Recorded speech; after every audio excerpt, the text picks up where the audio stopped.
As a rooted deeply and forward-looking community, we hope that you will be blessed by this message. For more information, visit rechurchza.com. Praise the Lord. If you have your Bibles here, let's open up in Matthew chapter 5. We're going to read from verse 17 to verse 20.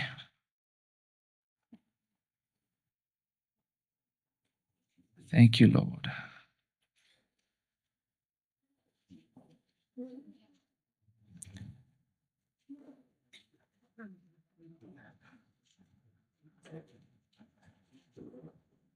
Verse 17 reads, "Don't misunderstand why I have come. I did not come to abolish the law of Moses or the writings of the prophets. No, I came to accomplish their purpose. I tell you the truth, until heaven and earth disappears, not even the smallest detail of God's law will disappear until its purposes is achieved."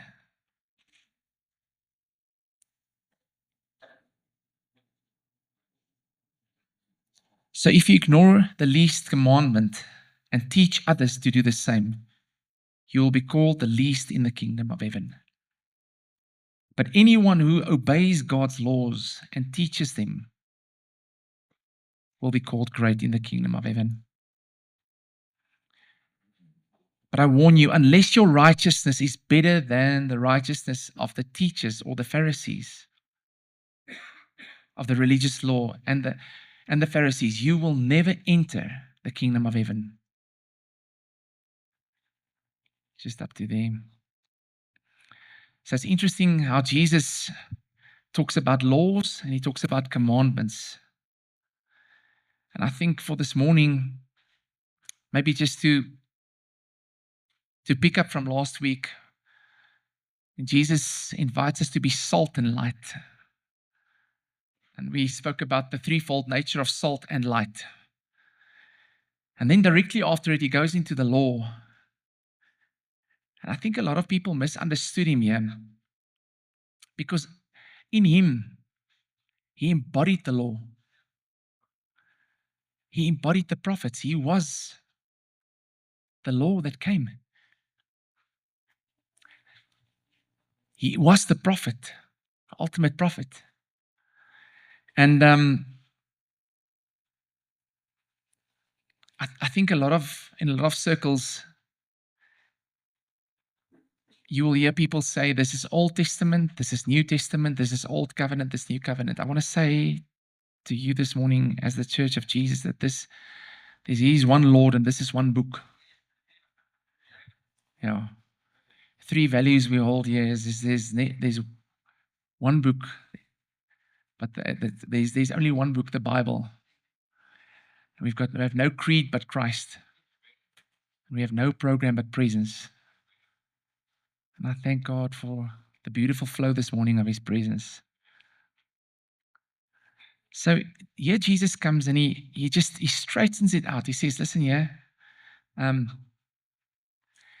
you want to know what the law is all about? Here He stands in front of you. You want to know what the prophetic is all about? Here He stands in front of you.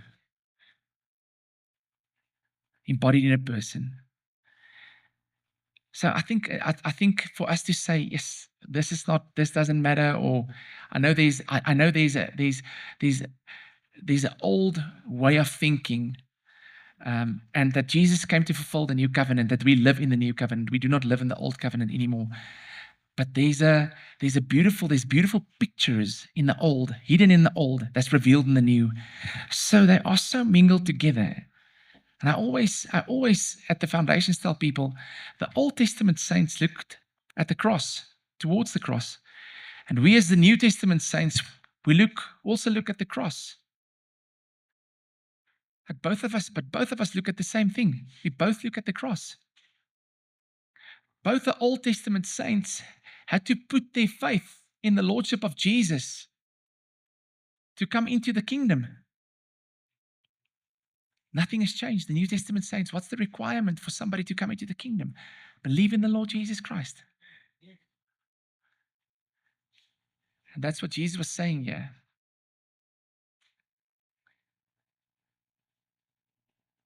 So both the law and the prophets prophesied Jesus. The law spoke about Jesus. He was in the letter of the law. All the prophets prophesied Jesus. And when he came, all of it came into fulfillment. And now we are in him. And we hold both the law and the prophets inside of us. Isn't that amazing? Inside of you. The New King James translation says, not one jot or tittle will be removed from this law until heaven and earth passes away. So what he was saying is, nothing is unimportant. There's nothing that's not important. There's nothing that you can scratch out of this book. Everything is important. Why? Because everything points to Christ. If it doesn't point to Christ, then we're not interested in that. What was the thing around the Pharisees? They were always in the picture. The thing around the Pharisees was they were people of the law. Of the law, they kept the law. They kept the yachts and the tittles. Everything was just 100% perfect. In eyesight. On eyesight.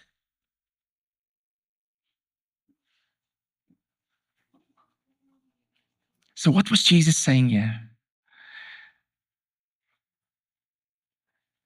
He said the only way that you could keep the law is by having a relationship with me. I want us to open at Romans chapter 7. Let's just hear what Paul writes here about the law. I love his commentary. Romans chapter 7. I'm reading from the New Living Translation. Romans chapter 7 verse 1. Now, dear brothers and sisters, you who are familiar with the law, don't you know that the law applies only to a person who is still living? Let me illustrate. When a woman marries, the law binds her to her husband as long as he is alive. But if he dies, the law of marriage no longer applies to her.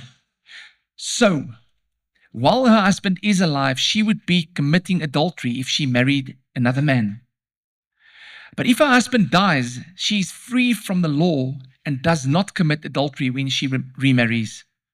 So this is the point. The law no longer holds you in its power. Because you died to its power when you died with Christ on the cross. And now you are united with the one who was raised from the dead. As a result, you can produce good fruit. When you try and keep a law, guess what? You can't produce one good fruit. I try and keep a law, I cannot produce one good fruit. But the moment I put my faith in the Lordship of Jesus Christ, I can produce fruit. Because fruit comes from faith, nowhere else. Fruit, make a note, fruit comes from faith, nowhere else. There's no good deed, no good work that could produce fruit. I'm talking about eternal fruit. Fruit that will be rewarded when Christ returns.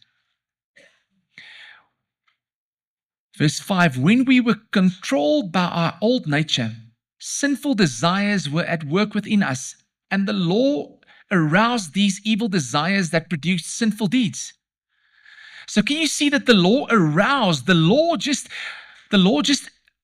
pointed out the things that were not right inside of us. So there's nothing wrong with the law. The law was given as an act of love from the Father so that we will love Him, that we will have handles to love Him. But the law was never a fixer-upper. The law was always a pointer-outer. Can you see the difference?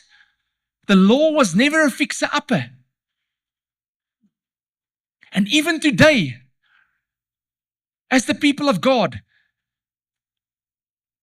When we get desperate, when we want handles, we want to revert back to a law. Just tell me what to do. Just tell me what to do. I just need handles, And all of us speak from our own life.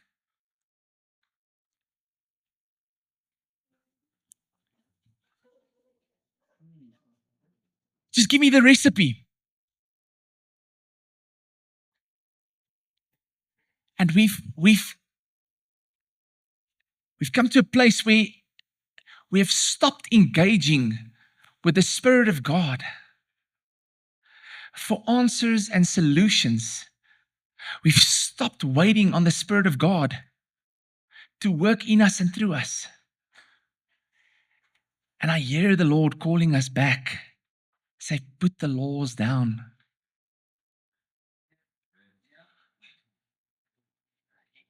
Any of you watched the movie Pilgrim's Progress?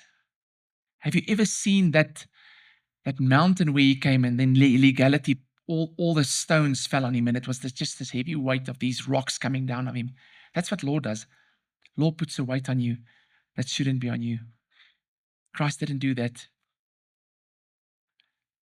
Let's go to verse 6. But now we have been released from the law, for we died with Christ and we are no longer captive to its power. Now we can really serve God, not in the old way, by obeying the letter of the law. Listen here. Do you hear what he's saying here? This was what Jesus said to the Pharisees. You obey the letter of the law. You tithe with your cumin and your mint to the cent, and you make it known to everybody that you've tithed and you've done a good deed. He said, but you've neglected the weightier matters. And then he said, you ought to do that. You ought to tithe. But you're doing it with the wrong motive. You're doing it with the wrong heart. And you want people to see. Marnus, thank you for that release this morning. Brothers and sisters, may we lose our fear of men. And may the fear of God rise up in our hearts. That we can walk in the Spirit.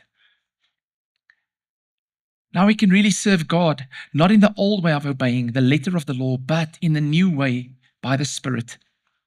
Verse 7, well then, am I suggesting that the law of God is evil? Hear what Paul asks here.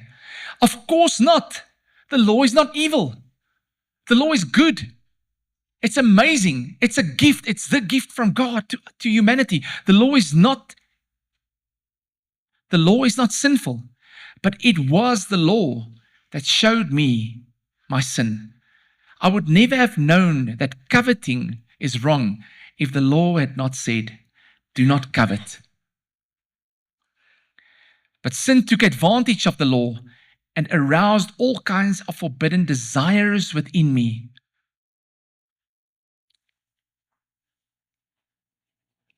If there were no law, sin would not have that power. Verse 9, I felt fine when I did not understand what the law demanded.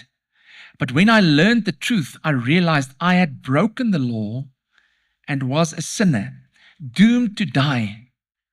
So the good law, which was supposed to show me the way of life, instead gave me the death penalty. Yes, see. It gave me the death penalty. Sin took advantage of the law and fooled me. It took the good law and used it to make me guilty of death. But still, the law itself is holy and right and good. Wow. Verse 13, but how can that be? Did the law which is good cause my doom? Of course not. Sin used what was good to bring about my condemnation. So we can see how terrible sin really is. It uses God's good commandment for its own evil purposes. The law is good then. The trouble is not with the law, but with me, because I am sold into slavery.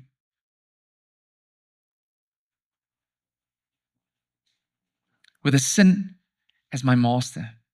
Verse 15, I don't understand myself at all. For I really want to do what is right, but I don't do it. Instead, I do the very thing I hate. I know perfectly well that what I am doing is wrong, and my bad conscience shows that I agree that the law is good. But I can't help myself because it is sin inside me that makes me do these evil things.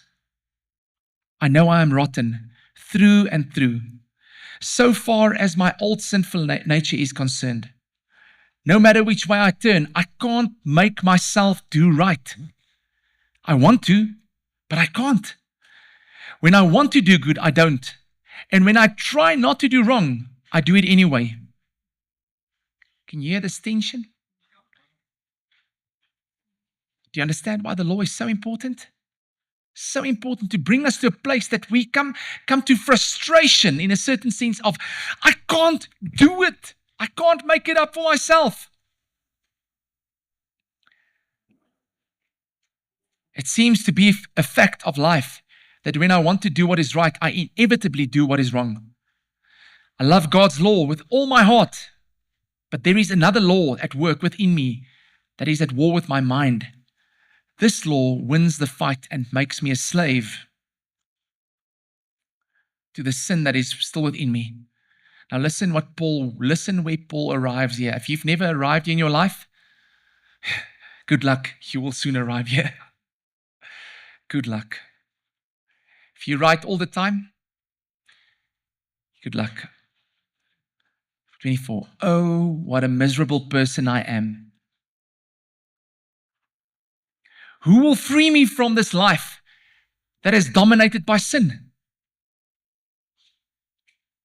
25. He lifts it up here. The Spirit comes. Thank God. The answer is in Jesus Christ, our Lord. So you see how it is. In my mind, I really want to obey God's law. But because of my sinful nature, I am a slave to sin. And then in chapter 8, I just want to start with the first verse. He says here, Romans chapter 8. So now, can you say so now? So now, there is no condemnation for those who are in Jesus Christ. Amen. For the power of the life-giving Spirit has freed you through Jesus Christ from the power of sin that leads to death. Let me just put down 3 things today. I just want to reiterate 3 things today that keeps us in this place of slavery. My past sin, my present sin, and my future sin has been dealt with. Can we settle that? Yes. I know for a lot of people it sounds crazy to think that the sin that you still are going to commit has been settled. But do you think Christ has died for your past? No, he didn't. He died for everything. His death actually is an event that took place outside of time and it took place in time, but the word says he was crucified before the foundations of the earth. So if you can settle today that your past, present, and future sin has been forgiven, then that's a step in the right direction. Because my past guilt will always try and keep me in bondage. My present shame, which I build around myself to defend myself, will always keep me in bondage. And then a third thing that keeps me in bondage is my evil conscience. And I just want to stand still a moment for my for our conscience. Paul says, if your conscience does not arrest you, I'm paraphrasing, or convict you, then there's nothing to worry about. But it's our evil conscience, Hebrews chapter 9, that says it leads us to dead works, to works that cannot please God. And the whole issue around the law is and being caught up in the law is that I cannot please the Lord whenever I step into a law that man has created, even the laws that God has given us, and I try and keep one law. He says you have to keep all of them. So that's where Paul arrives. Thanks be to God. Thanks be to the Lord Jesus, because in him there is no law. He is the law.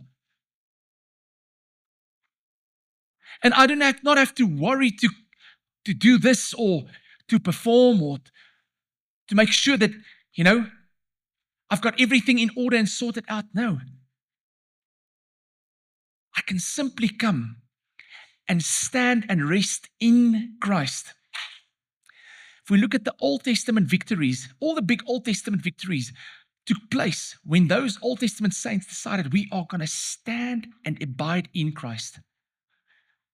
In Christ, there's victory. In Christ, there's freedom. Apart from Christ, there's nothing. Nothing. And it doesn't mean everything's going to be smooth sailing when you are in Christ. In fact,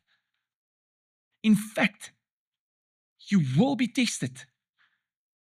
You will be tested to move back, to formulate laws in your life and structures in your life that's not from God, that won't produce fruit. The law is a pointer outer to help us to trust the Lord, to live in the Spirit and not in the flesh. The law will always pull you back and lift out your fleshly desires. But when we allow the Holy Spirit to take control of our lives, now there's no more condemnation and there's no more law.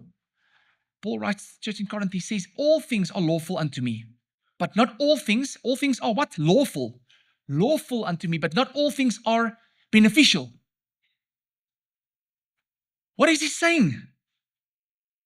Does he say he can do anything? He can say anything? He can live the way he wants? He's not saying that.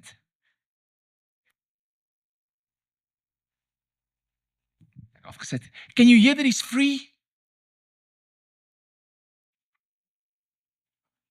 The law was designed to show us where we are stuck, where we're hiding. Do you know where the law kicked in the first time? Anybody want to take a chance? You think on the Mount Sinai where God gave the law to Moses? Adam, that's it, Mike. Adam, the first time, the first event where a law was kicked in Scripture, is when Adam and Eve sinned. What happened to them? What made Adam and Eve hide away and cover themselves up? Yeah. So what was the law in the Garden of Eden? I guess the law was the same thing we are having, that Jesus has given us for that. I believe the law in the Garden of Eden was love. Love God, love people. Love God, love people. And because they fell out of love with their first love,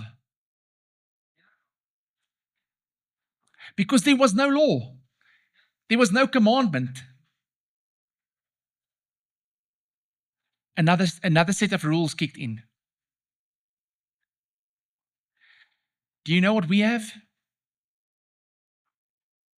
And this is the most difficult thing, is when you and I fail to not move into a place. And the natural thing that kicks in when you and I sin is a law kicks in. The law of death. What does that law tell you? It tells you, hide. Run.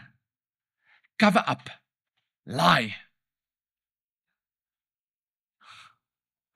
Don't be real.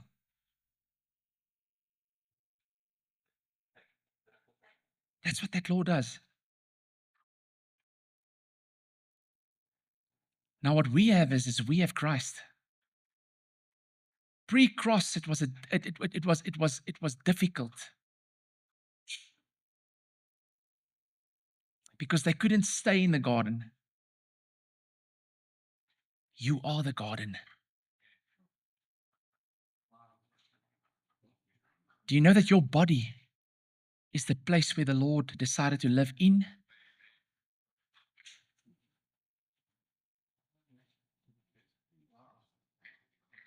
So what law is governing your life? What do you hear when you have failed?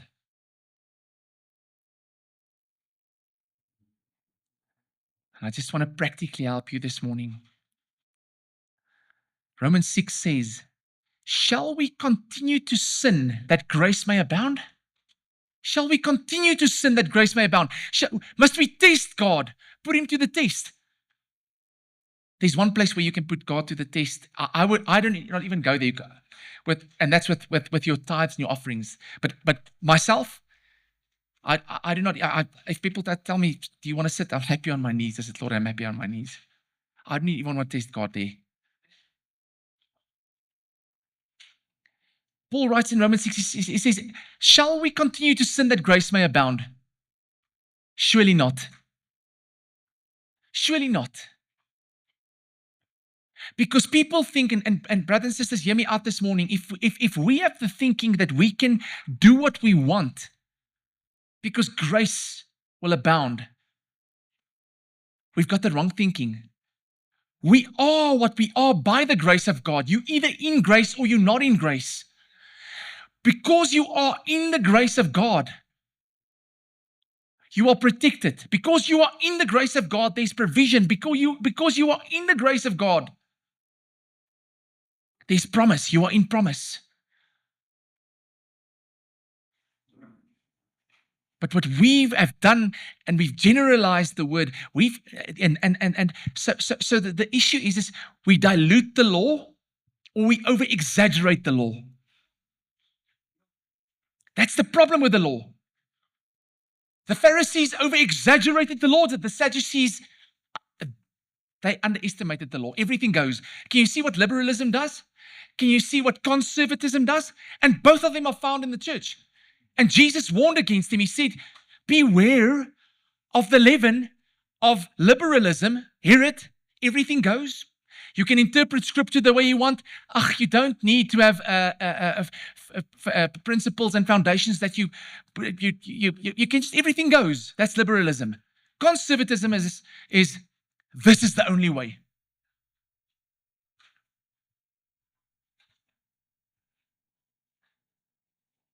And the reason both of them missed Christ was because of a law. So what law do we have and hold as the people of God? Craig, say it. Life by the Spirit. And if we live by the Spirit, we do not belong to ourselves anymore.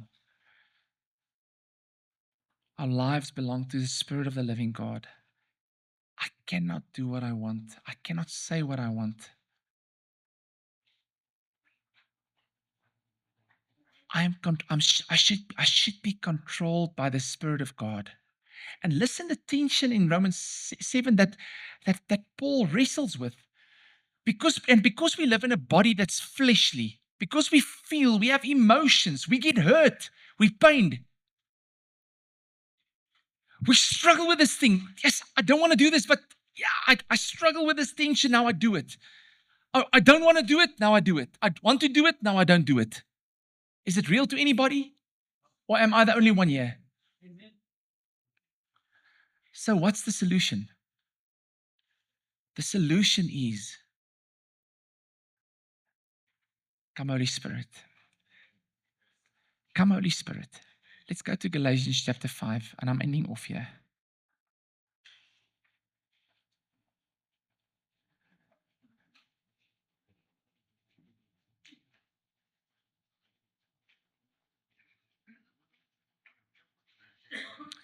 Galatians chapter 5 verse 5 says, but we who live by the Spirit eagerly wait to receive everything promised to us who are right with God through faith.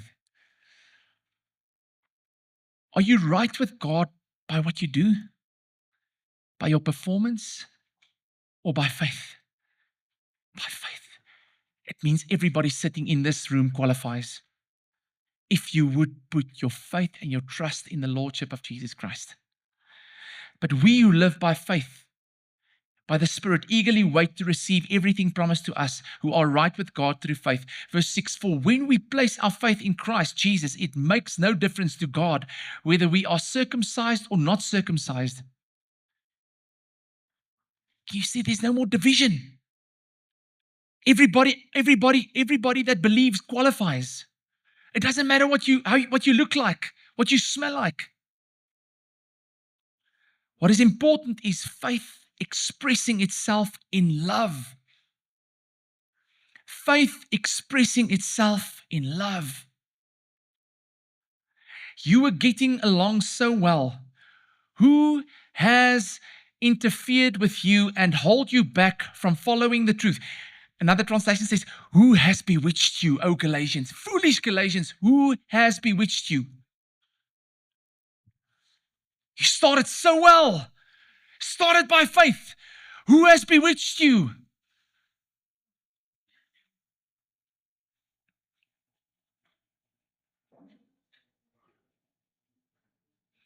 You were getting along so well. Who has interfered with you to hold you back from following the truth? It certainly isn't God, for He is the one who called you to freedom. But it takes only the one wrong person among you to infect all the others.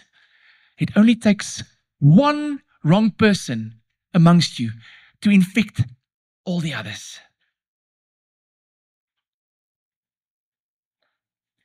A little yeast, a little leaven spreads quickly through the whole batch of dough. Verse 10, I am trusting the Lord to bring you back to believing as I do about these things. God will judge that person, whoever it is, who has been troubling and confusing you. Dear brothers and sisters, if I were still preaching that you must be circumcised, as some say I do, why would the Jews persecute me? Hear what Paul says here. He says if he was preaching a law, why is he still facing persecution? Because clearly the guys who preached the law faced no persecution. Because they stroked the ears of the guys who wanted to hear. Vryf die oortjies, vryf hulle.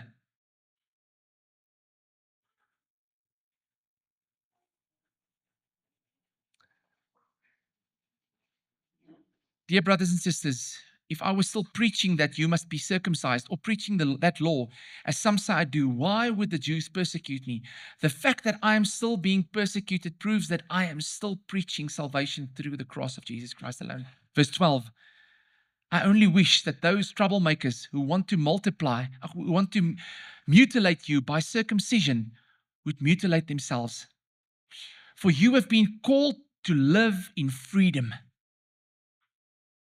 Not freedom to satisfy your sinful nature,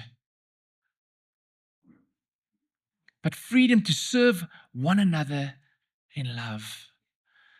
Brothers and sisters, the only reason we are free is not so that we can say what we want and do what we want and think what we want. The only reason we have received freedom by the Spirit is to love well. To love well.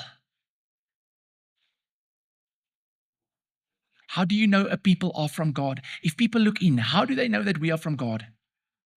The love we have for one another. That's the only way.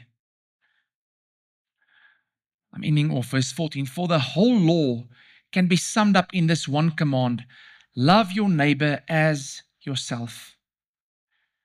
But if instead of showing love among yourselves, you are always biting and devouring one another, watch out.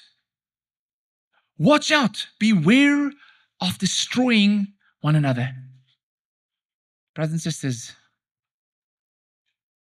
I want to encourage you. Do not destroy one another. Let's not destroy one another with our mouths.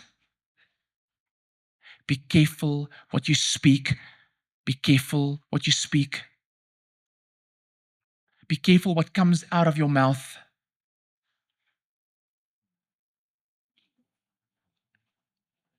The way we represent one another behind our backs is the way we represent Christ. The way I represent Peter behind my back, not in front of him. In front of him, I can smile and wave. But behind him, I can really make him bad. Let's not do that. Let's stop gossiping. Let's stop talking about people. Let's stop slandering. Let's start blessing, because the blessing of the Lord only makes rich and addeth no sorrow to it. Do you know how dangerous second-hand offense is? Somebody taking offense on behalf of somebody else. Am I right, Kala? It happened to us a couple of years ago. Thank God. Brothers and sisters, let's not be the authors of destruction. He says here, it destroys. They've destroyed one another. And you know what he starts? He starts the chapter. He says, who has bewitched you?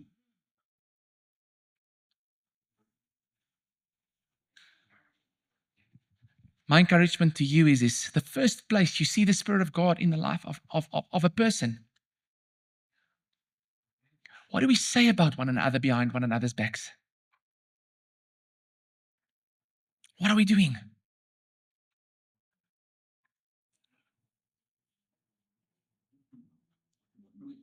If somebody harmed you or pained you, what do you do with it?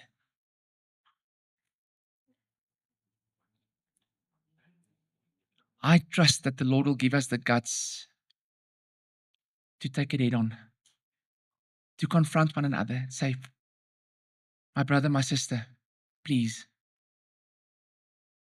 can we talk about this? Can we settle about this? But not leave it.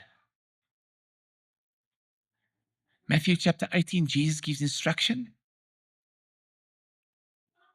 to go one-on-one to a person and sort things out. If a brother or a sister or a mother, or it doesn't matter, if you know they are grieved, go sort it out. Open that door. If you have a problem, go sort it out. Don't leave it. Don't say you want to sort it out, not sort it out. Sort it out. If there's something guile in your heart against a person, sort it out. But don't walk with it.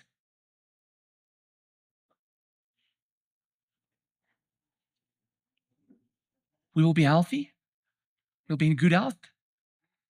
We will be a powerful church where the presence of God flows. Faith works through love. Faith works through love. Where there's love, there's no law. And that's why when we use communion, Paul says, do not come to this table of communion, which communicates you are one. But in your hearts, you are not one.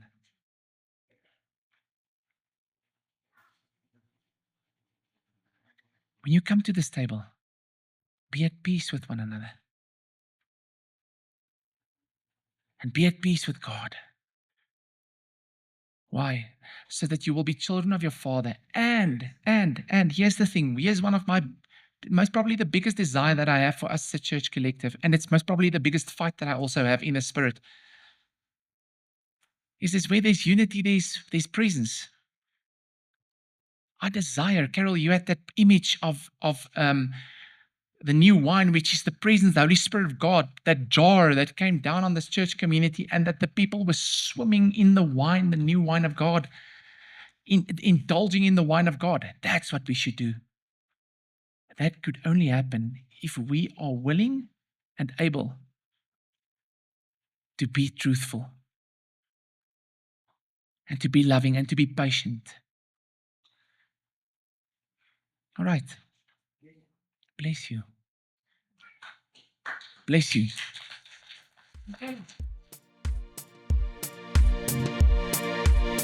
Thank you for taking the time to listen, and we hope you've been blessed. For more information, visit rechurchza.com.